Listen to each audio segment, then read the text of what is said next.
మనం గుడికి వెళ్ళినా, ఏ పూజ చేసినా, హోమం చేసినా, శుభకార్యాలు చేసినా, వ్రతం కానీ, హోమం కానీ, దేనికైనా సరే కొబ్బరికాయని ఖచ్చితంగా కొడతాం కదా!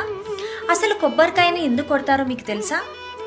ఈ కొబ్బరికాయ మీద ఉన్న పెంకు ఏదైతే ఉందో అది మన అహంకారానికి ప్రతీక. ఎప్పుడైతే కొబ్బరికాయ స్వామి ముందు కొడతామో మన అహంకారం అనేది వెళ్ళిపోయి, ఈ లోపల ఉండే ఈ తెల్లని కొబ్బరి వల్లే మన స్వామి ముందు మనము ప్రశాంతంగా మన అహంకారాన్ని కోల్పోయి మన మనసుని స్వామికి అర్పించి లోపల ఉండే ఏదైతే నిర్మలమైన కొబ్బరి నీరు ఉంటుందో మన జీవితాలు కూడా అలాగే ప్రశాంతంగా ఉండాలని కోరుకుంటాం.